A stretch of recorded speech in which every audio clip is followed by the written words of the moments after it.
Big breaking చూస్తున్నాం. జమ్మూ కాశ్మీర్ లో ఉగ్రవాదుల ఎరివేతకు ఆపరేషన్ చేపట్టిన భద్రతా బలగాలు భారీ విజయం సాధించాయి. షోపియాన్ లో పండ్ల తోటలో ఉగ్రవాదుల్లో ఒకటిని బుధవారం హతమార్చాయి.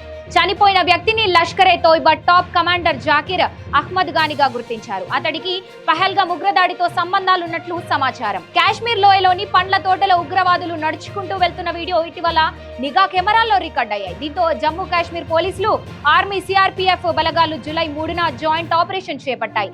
ఉగ్రవాదులు దాక్కున్న ప్రాంతాన్ని అన్ని వైపుల నుంచి దిగ్బంధించి ఆపరేషన్ మొదలుపెట్టాయి. దాదాపు 5 రోజులుగా కొనసాగుతున్న ఈ ఆపరేషన్ లో బుధవారం ఎన్కౌంటర్ జరిగింది.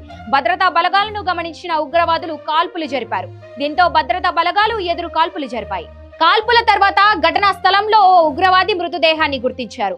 అతడిని జాకిర్ అహ్మద్ గానిగా తేల్చారు. అతడితో పాటు ఉన్న మరో ఉగ్రవాది లాతిఫ్ భట్ కోసం భద్రతా బలగాలు గాలిస్తున్నాయి. అతడు బయటకు వెళ్లకుండా తోట చుట్టూ విక్టర్ ఫోర్స్ దళాలు మోహరించాయి. ఈ ఎన్కౌంటర్ పై జమ్మూ కాశ్మీర్ పోలీసులు ఎక్స్ లో పోస్ట్ చేశారు. పారిపోవచ్చు కానీ దాక్కోలేరంటూ ఉగ్రవాదులను హెచ్చరించారు. ఎన్కౌంటర్ లో చనిపోయిన కుల్గామ్ ప్రాంతానికి చెందిన జాకిర్ గాని కొన్నేళ్లుగా లష్కరే తోయిబా ముఠాలో కీలకంగా పనిచేస్తున్నాడు. గతంలో భద్రతా సిబ్బందిపై దాడులు, పౌరుల హత్యల కేసులో కీలక నిందితుడిగా ఉన్నాడు. అప్పటి నుంచి అతడిపై నిఘా వర్గాలు ఫోకస్ పెట్టాయి. 2025 ఏప్రిల్లో పహల్గామ్ లో చోటు చేసుకున్న బిక్రా ఉగ్రదాడి ఘటనపై దర్యాప్తు సమయంలోనూ జాకిర్ పేరు వినిపించింది. ఆ కేసు దర్యాప్తులో భాగంగా జాకిర్ కు సంబంధించిన ఓ ఇంటిని కూడా కూల్చేసినట్లు తెలుస్తోంది.